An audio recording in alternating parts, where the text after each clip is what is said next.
I still remember the day I checked my bank account during my lunch break at the factory. My heart stopped. $12,000, the money I'd worked overtime for sacrificing holidays and weekends with my son gone. It was all for a life-changing surgery for my boy Koa. But the thief wasn't a stranger. It was Kelly, my cousin, who I'd treated like a sister. She didn't just take the money. She used it to fly to Paris, flaunting champagne and designer bags on Instagram as if it was her rightful reward. When I confronted her, she smirked and said, "Koa will be fine. Kids heal fast." Those words cut like a knife. But this story isn't just about betrayal. It's about how I faced my entire family to get justice for my son and the painful lessons I learned along the way. Stay with me, because this story will make you rethink trust family and the cost of standing up for what's right. My name is Harvey, a single dad in a small Ohio town. My life revolves around Koa, my 7-year-old son. He was born with a leg condition that makes walking a daily struggle. It's not life-threatening, but every step he takes comes with pain. The doctor said an orthopedic surgery could let Koa walk normally, run, even play soccer like other kids. But the cost was $12,000, a fortune for a factory worker like me. For 2 years, I did everything I could. I took night shifts, worked extra weekends, skipped movie nights, or dinners out. Every penny saved went into a separate account, the Koa Surgery Fund. Koa and I would sit together, open the banking app, and watch the balance grow bit by bit. He'd grin and say, "Dad, I'm going to be the best soccer player on the team." Those moments kept me going. Then Kelly came into the picture. My cousin, a sharp, charming woman, but always in trouble. She lost her job a few months back and moved in with my sister Violet in an apartment not far from me. Kelly quickly became part of our lives. She'd bring Koa gifts, a tiny Eiffel Tower keychain, a Snickers bar, little things that thrilled him. She asked about the surgery, the date, how I was paying for it. I thought she cared, that she wanted to help. Looking back, I see how naive I was. Those questions weren't out of concern for Koa. They were about finding a way to my money. I once heard a saying, "The most dangerous person isn't a stranger, but the one you let close to your heart." With Kelly, that was true to the letter. I'll never forget the day I found out the truth. It was a Thursday noon, sitting in the factory break room, opening the banking app to transfer some money. The screen showed a balance $0. I thought it was a glitch, so I called the bank. The rep confirmed multiple small transfers had been made over the past week from my account to another. They couldn't tell me whose account, only that the transactions were made via my home Wi-Fi. The ground fell out from under me. I called Kelly, but she didn't pick up. I texted, no reply. Then I opened Instagram, and that's when I saw her post Kelly in a pricey dress raising a champagne glass on a plane captioned, "Living the Dream." Next to her was a designer bag, the kind I knew cost a month's salary. My blood boiled. But what broke me was when Koa came home that afternoon holding an Eiffel Tower keychain Kelly had given him and said, "Dad, Aunt Kelly's in Paris, where this keychain's from." I spent the whole night thinking, how could I explain to my son that the money we'd saved for his surgery, for his dream of running, was stolen by my cousin Koa's only 7, but he's more perceptive than I realized. He saw my stress and asked, "Dad, are you worried about money?" I just hugged him, not knowing how to answer. The next morning, I messaged Kelly on WhatsApp demanding an explanation. Her reply made my blood boil. "Harvey, you're overreacting. It's not an emergency surgery. Koa will be fine. Kids heal fast. Besides, I really needed this trip. My life's been a mess, you wouldn't understand. I'll pay you back. When I can. As if my son's dream could wait until she was ready, I realized Kelly didn't just steal money, she stole my trust and family. I told Violet, and she was as shocked as I was. She said Kelly had used her Wi-Fi and laptop while staying with her. That's likely how she made the transfers, making the bank think it was me. Violet said, "Harvey, you need to gather evidence. Every Instagram post of Kelly's is a piece of the puzzle." And she was right, Kelly didn't hide. She posted from Paris daily, shopping at luxury stores, dining at fancy restaurants, even showing off a Paris fashion collection with bags and shoes worth thousands. One post showed her spending enough to cover Koa's surgery with money left for recovery. It felt like a punch to the face every time I opened Instagram. But Violet was right, those posts were evidence, and I started saving every single one. I decided to go to the police to file a report. I brought everything: bank statements, screenshots of Kelly's posts, WhatsApp messages. The police took the case, but they said it might be a civil matter since Kelly used my Wi-Fi, making it look like a legitimate transaction. They advised taking it to civil court. I was disappointed, but at least the case was on record. Meanwhile, my family started to fracture. Some, like Aunt Linda and Uncle Tom, told me to be understanding because Kelly was going through a rough time. They said she'd pay me back, that I shouldn't make a big deal because family comes first. I couldn't believe it. Family Koa's family too, and Kelly chose a luxury trip over his health. Thankfully, Violet stood by me. She not only helped save evidence, but created a detailed spreadsheet logging every item Kelly flaunted online, from Gucci bags to Louboutin shoes. I started thinking about similar stories I'd heard. Once I read about a woman in Texas in 2023 whose brother stole her savings to buy a car.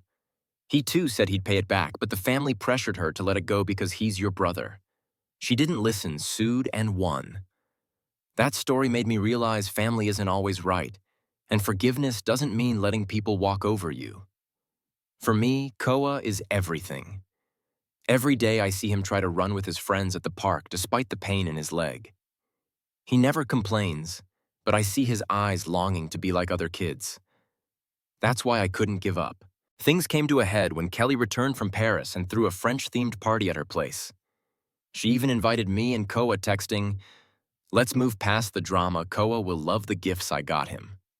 Gifts. As if a cheap toy could make up for his surgery, I didn't go, but Violet did. She recorded, not secretly, but openly, like everyone else, posting Instagram stories. In the video, Kelly stood in front of her friends showing Paris photos on her iPad, then laughed loudly, saying, "Thanks to Cousin Harvey's savings account for funding this trip." Sorry, not sorry. Her friends cracked up thinking it was a joke. Violet sent me the video right away. Kelly realized and yelled at her to delete it, but it was too late. I had proof she admitted to taking the money, and that was a game changer. I started taking action. Violet found out Kelly had just landed a new job, a financial coordinator for a local company, a role requiring high ethical standards. I couldn't let her handle others' money after what she did. I emailed the employer attaching Kelly's public posts, including the video where she admitted to stealing. I didn't embellish, just let her actions speak. Within hours, Kelly lost the job. She showed up at my door that night, banging, screaming, "How dare you ruin my career? I was going to use that job to pay you." Koa was scared, hiding behind the couch. I called the police and they took her away. That was the first time I felt justice was near. But the family wasn't united. Kelly's parents called, offering $2,000 in 6 installments to keep the peace. I refused. I told them either Kelly pays in full or I'll see them in court. Their silence said it all. Meanwhile, Koa started sensing something was wrong. He saw me take down the calendar we used to count down to his surgery. He asked, "Dad, does Aunt Kelly need the money more than me?" That question tore my heart.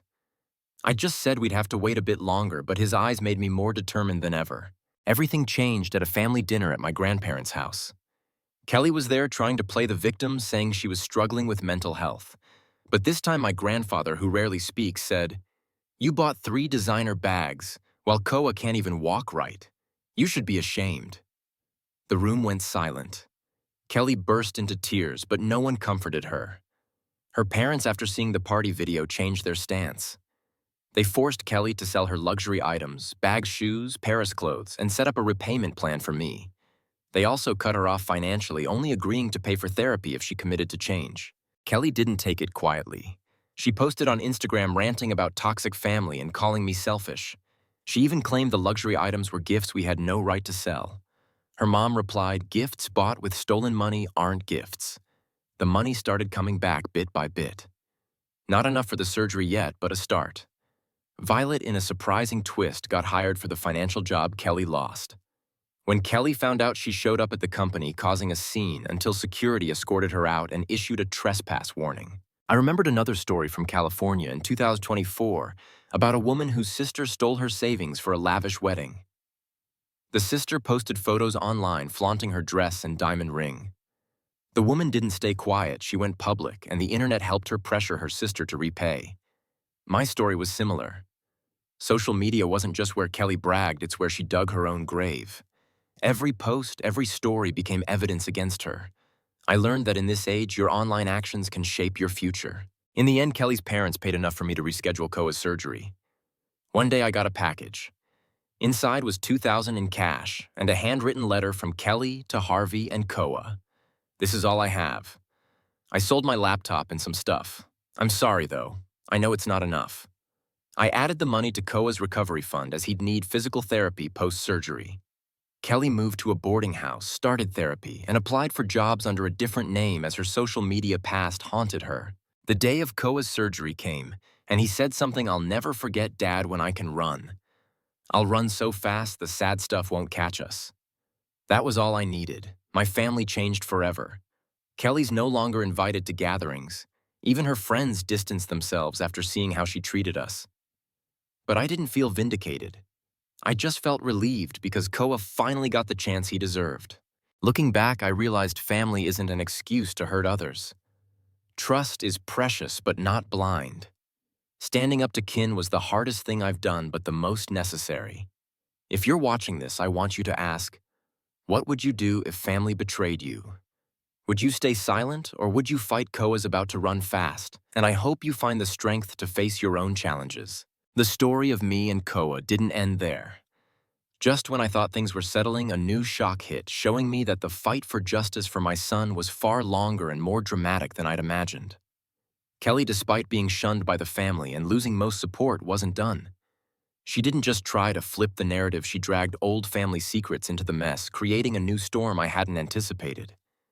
But I was resolved no matter what she did, I wouldn't let Koa suffer more. After Kelly sent the $2,000 in apology letter, I thought it was a sign she was starting to see her wrongs.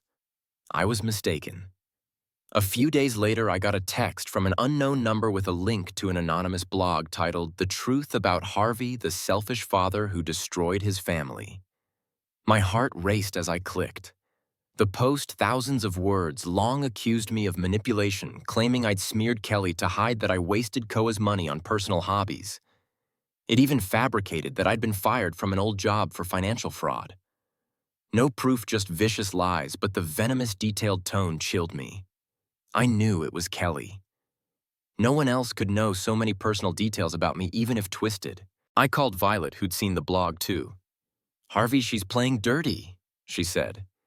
"This isn't just revenge, she wants to discredit you, so the family sides with her again." Violet checked and found the blog was posted via a free platform, but the IP linked to a coffee shop near Kelly's boarding house. She didn't even hide well. I felt angry and exhausted. Why couldn't Kelly stop? Why did she keep pushing even after losing everything?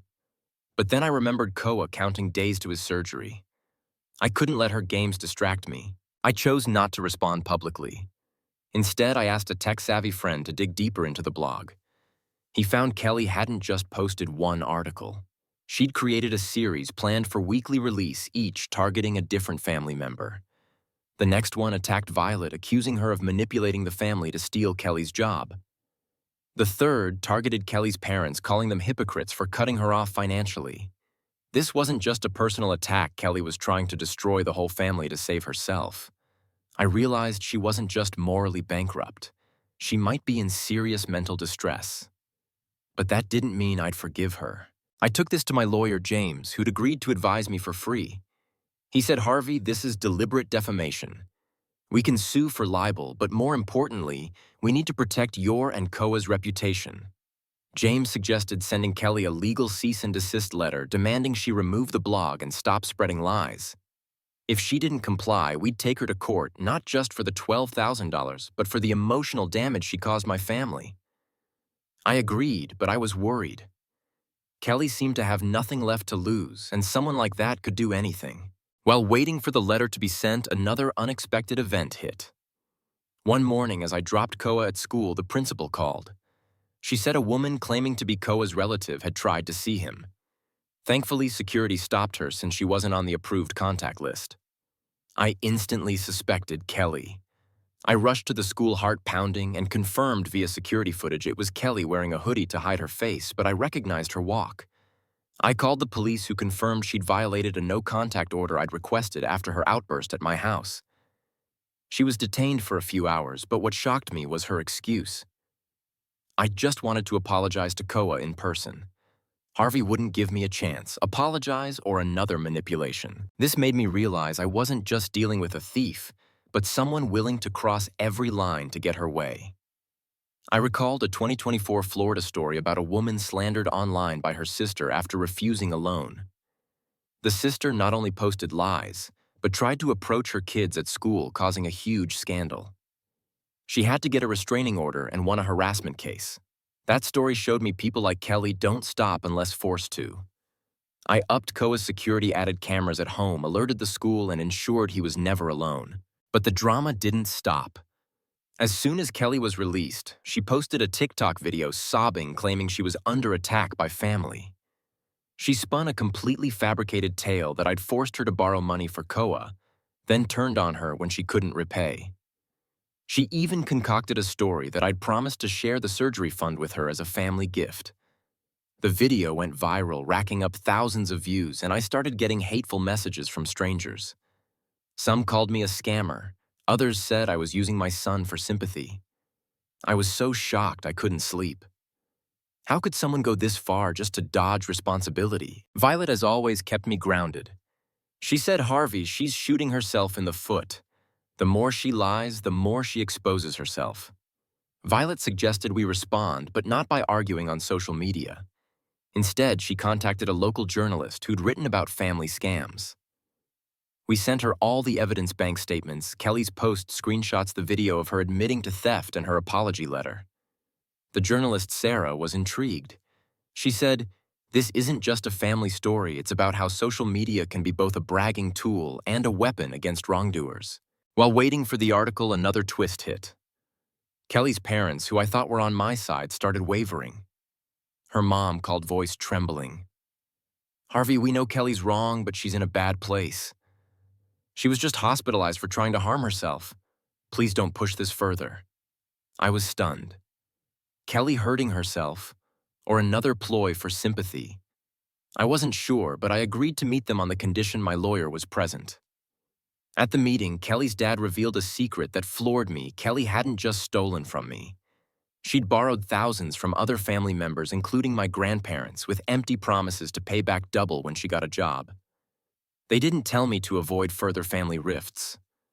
I felt betrayed again, not by Kelly, but by the family's silence. I decided it was time to expose the full truth, not just for Koa, but to protect others from Kelly. Sarah's article was published in a local Ohio paper titled, "Ohio Woman Flaunts Paris Trip with Stolen Surgery Funds for Cousin's Son." It detailed my story from saving for Koa to Kelly's social media boasts and slander. Sarah interviewed Violet, who provided proof of the transactions and posts. The article went viral on Twitter and Reddit, and the community's response was beyond what I expected. Hundreds messaged support, sharing their own stories of family betrayal. Someone even started a GoFundMe for Koa, though I never asked for donations. I declined the money, but the support gave me strength to keep going. But Kelly didn't back down. She responded to the article with a 20-minute Instagram live, crying and claiming she was the victim of a smear campaign. She insisted the $12,000 was a loan I'd agreed to and that I was fabricating Koa's surgery for attention. She even flashed a fake document looking like a loan contract with my supposed signature. I couldn't believe her audacity. Thankfully, James quickly confirmed the document was forged. My signature was clumsily faked with no legal notarization. We sent this proof to Sarah, who published an update clarifying Kelly's attempt to deceive the public. Kelly's live backfired. Viewers noticed inconsistencies in her story. One commented, "If you borrowed the money, why did you brag it was Harvey's savings at the party?" Another pointed out she'd posted a Gucci bag hours before, claiming bankruptcy in the video. The internet turned on her, and her Instagram lost hundreds of followers in a day. But the biggest shock came when a stranger emailed me. He introduced himself as Mike, a former bank employee who'd worked with Kelly at her old job. Mike said she was fired for suspicious behavior involving client accounts, but the company didn't pursue it for lack of evidence.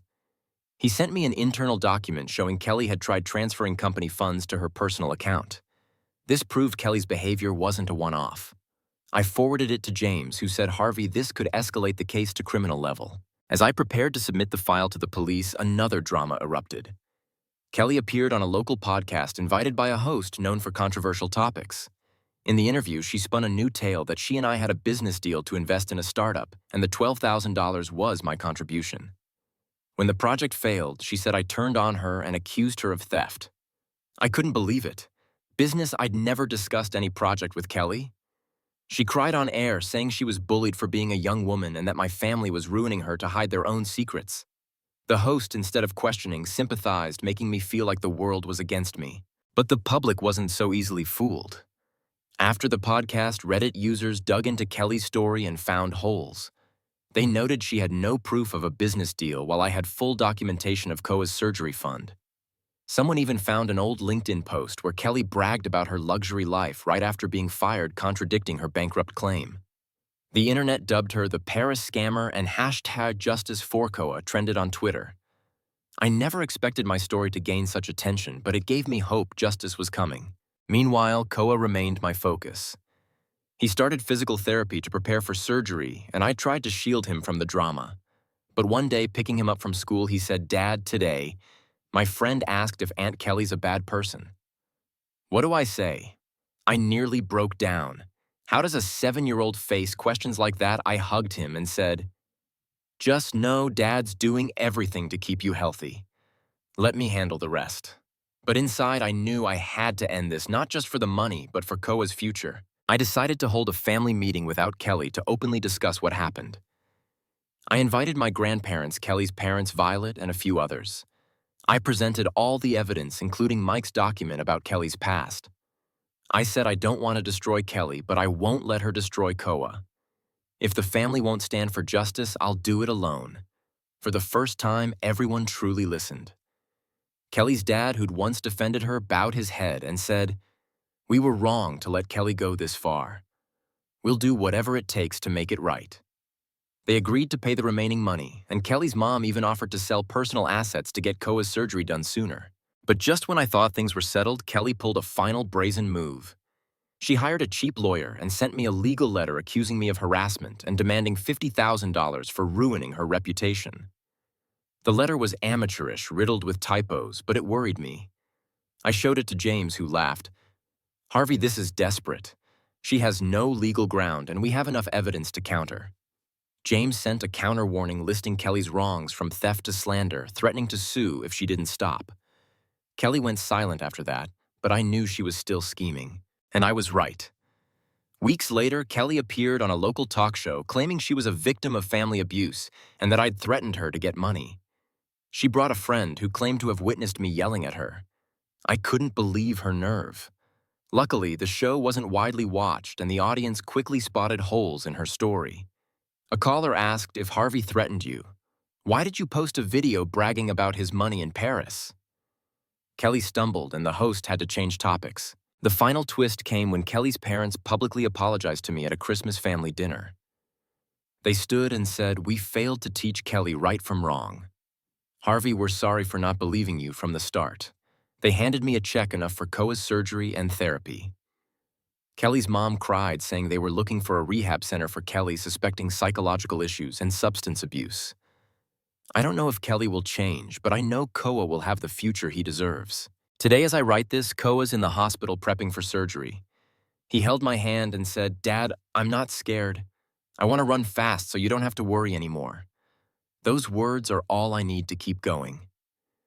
This story isn't just about me or Kelly. It's about standing up for what's right, even against family. If you're watching, ask yourself, when trust is betrayed, will you stay silent or fight? I chose to fight for Koa, and I hope you find your strength too. Koa's surgery went smoothly, and as I sat by his hospital bed watching him smile faintly through the haze of anesthesia, I thought we'd finally escaped the nightmare. The doctor said he'd need months of therapy, but if all went well, he'd soon run like other kids. I held his hand, promising nothing would stop his dreams now. But I was wrong to think the drama with Kelly was over. Like a storm that never fades, she found a way to disrupt our lives again, this time dragging in dark secrets from the past I didn't even know existed. A few days after the surgery, while I was at the hospital with Koa, Violet called, her voice panicked. "Harvey, you need to see this now. Kelly just posted a new video and she's dragging our grandparents into it. I opened Instagram, heart racing. In the video, Kelly sat in a dim room, eyes red, hair disheveled, looking like she'd cried for hours. She stared into the camera and said, "I've kept this secret too long, but I can't stay silent anymore."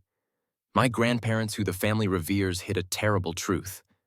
They knew Harvey didn't deserve that money, and I only did what they secretly agreed to. She paused, wiped tears, then dropped a bombshell: Harvey's not Koa's real father. My grandparents knew, and they wanted me to take the money to stop him from exploiting the boy. I felt the air sucked out of my lungs. Not Koa's father. It was the craziest thing I'd ever heard. I've been Koa's only parent since he was born, wiping his tears, working late to save every penny. What was Kelly trying to do? Destroy me completely. I called my grandparents, but they didn't answer. Violet texted Harvey, "Don't believe her. This is her last ditch to tear the family apart." But I couldn't deny the video planted a seed of doubt.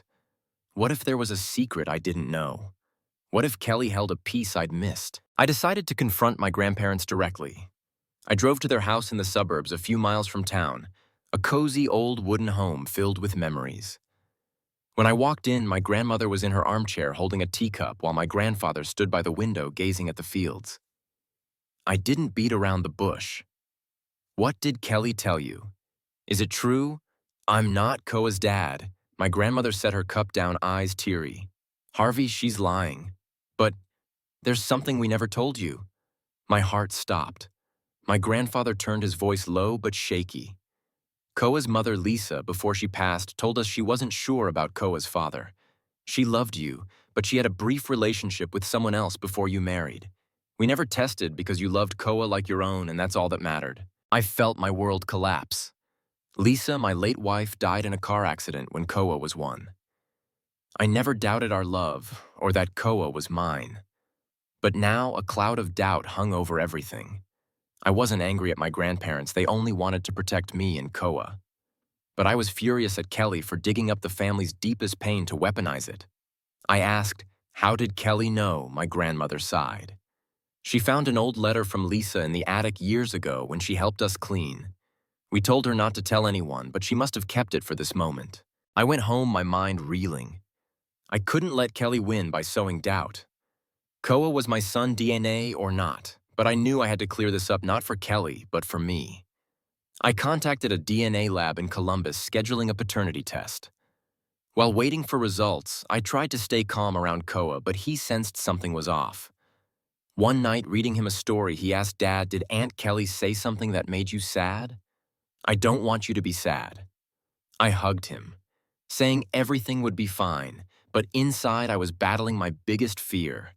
What if Kelly was right? The DNA results came a week later, and I opened the envelope with trembling hands. The result was clear. I'm Koa's father, 99.9% certainty. I cried not just from relief, but because Kelly tried to destroy the most sacred thing in my life. I sent the results to Violet, who posted a short Twitter thread not naming Kelly, but stating, "Truth always wins." A father just confirmed his love for his son.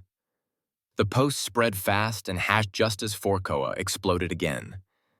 But I knew Kelly wouldn't stop just because of a DNA test. Sure enough, she struck back. Kelly posted a series of Instagram stories accusing me of faking the DNA results and claiming she had proof of Lisa's secret relationship. She even contacted Lisa's old high school friends, trying to dig up dirt to bolster her story. One of Lisa's friends, Sarah, messaged me saying Kelly had called asking odd questions about Lisa's past. Sarah refused to help but warned me Harvey Kelly's trying to create a big scandal. She told me she'll sell this story to a tabloid. I was stunned. A tabloid Kelly was ready to sell out the family just to save face. I acted first.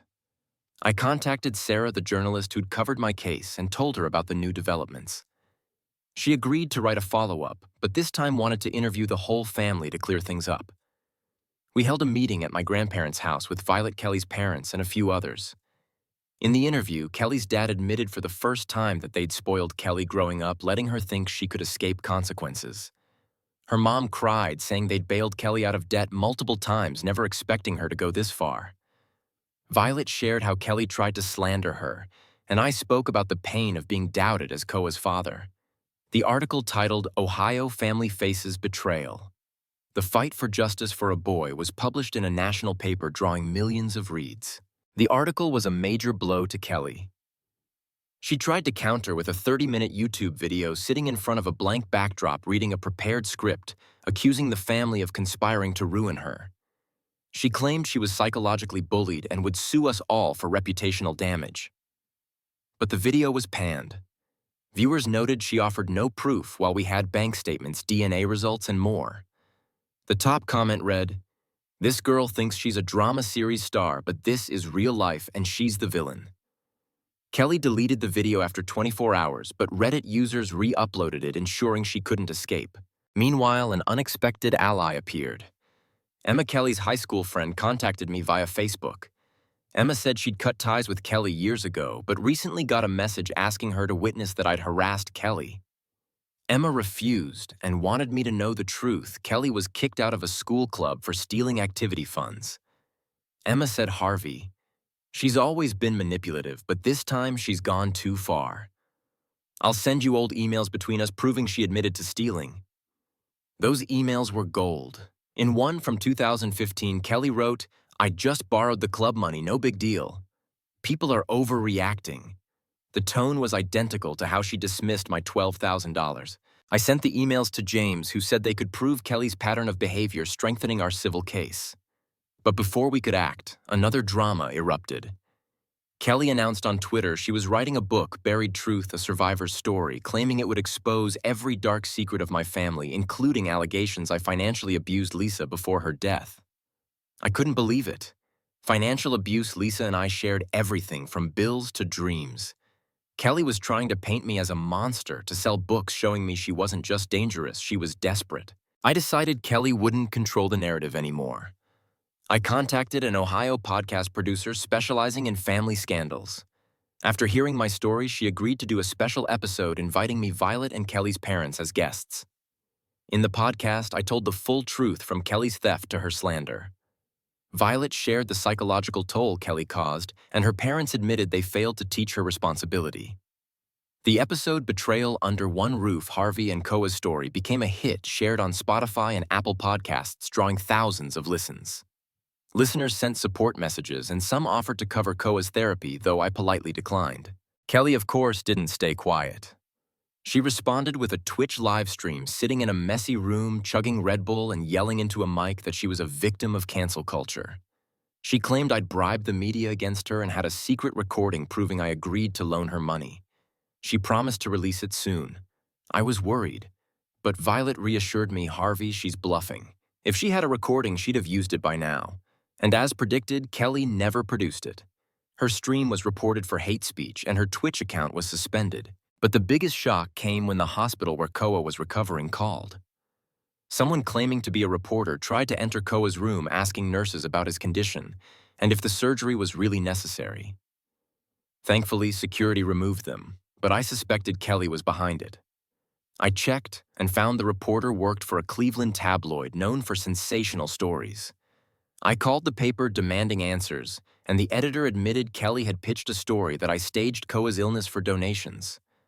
I was livid, but stayed calm, sending them Koa's medical records, DNA results, and proof of Kelly's actions. The paper dropped the story, but it showed me Kelly wouldn't stop unless forced.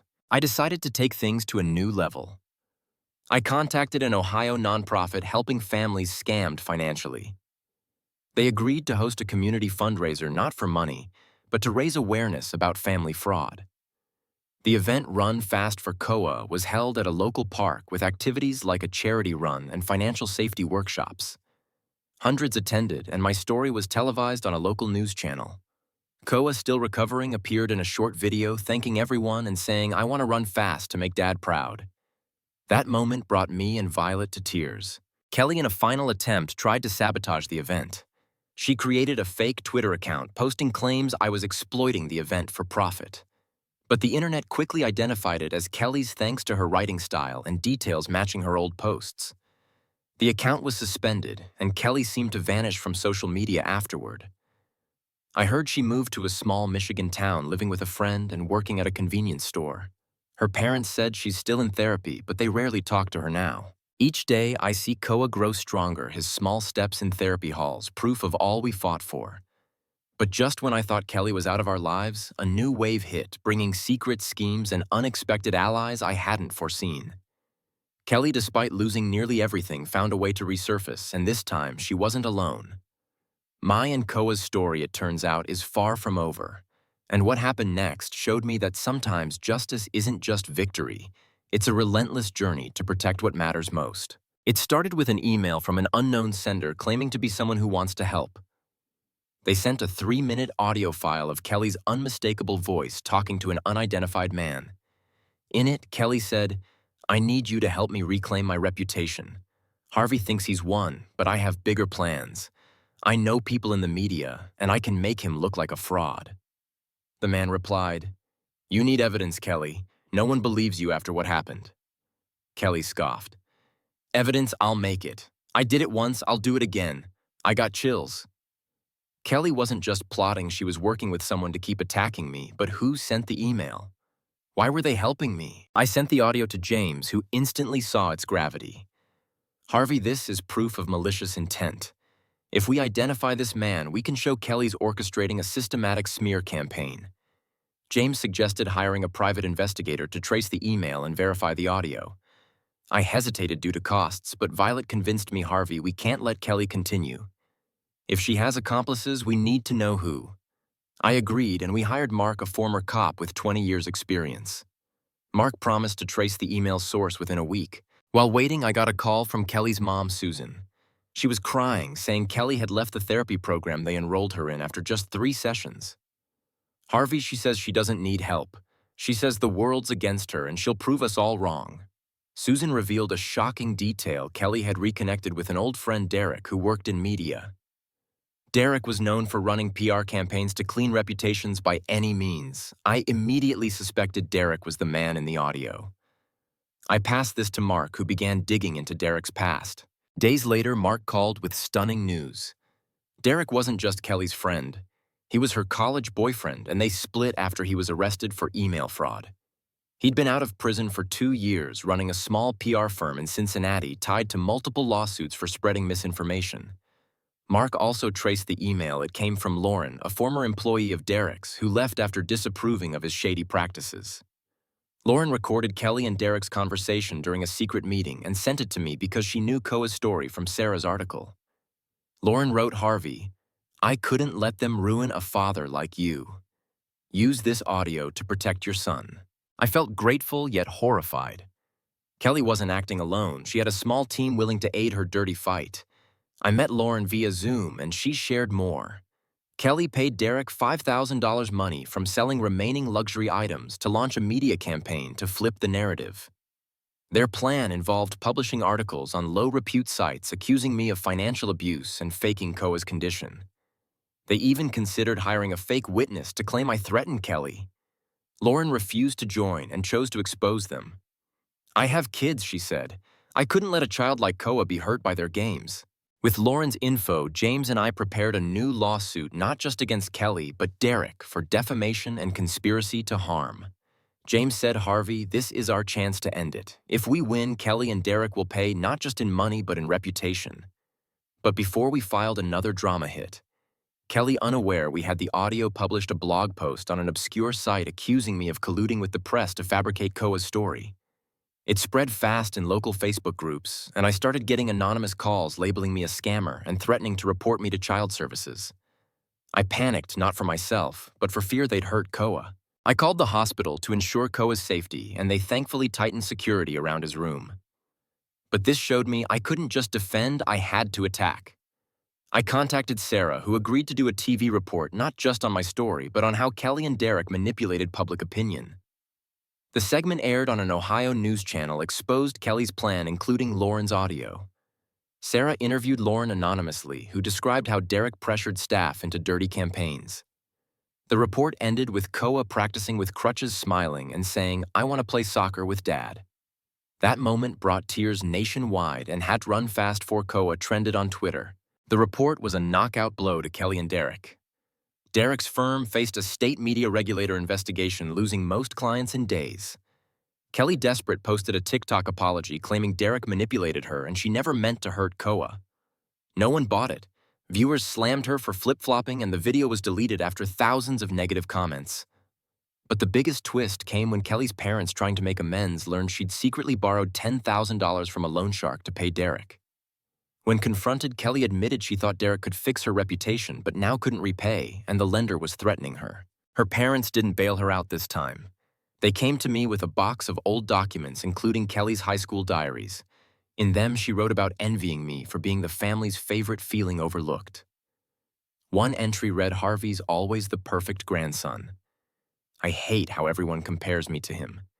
Reading it, I didn't feel anger, just sadness.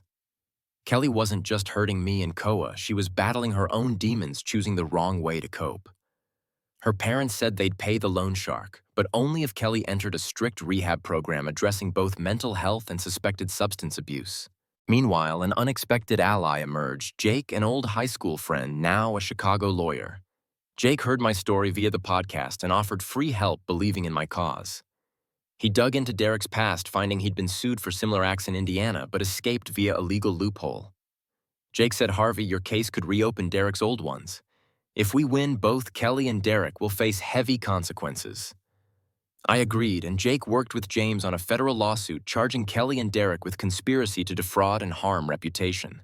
But just when I thought things were on track, Kelly launched a bold final move. She contacted an independent documentary producer in New York, pitching a film about her truth as a modern tragedy of a young woman betrayed by family and society. The producer, unaware of the full story, agreed to meet and even film test interviews. Thankfully, Violet spotted the plan via the producer's LinkedIn post, and we sent him all the evidence from the audio to articles. The producer canceled the project, saying he didn't want to be tied to a scam. This was the last straw. Kelly, with nowhere left to turn, finally broke.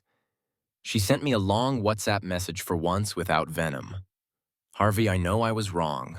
I don't expect forgiveness, but I want you to know I'm trying to change. I've re-enrolled in therapy, and this time I'll take it seriously. Take care of Koa." I didn't reply, not out of anger, but because I needed to focus on Koa. He just had his best therapy session yet, and the doctor said he could ditch crutches in weeks. Today, as I write, Koa's drawing a picture of a boy kicking a soccer ball labeled "Me and Dad Champions." I look at it and realize, despite Kelly's attempts to destroy us, she couldn't take our love or hope. This story proves justice is never easy, but worth fighting for. If you're watching, ask yourself, when the world's against you, what will you stand for? For me, it's Koa, and I'll never stop.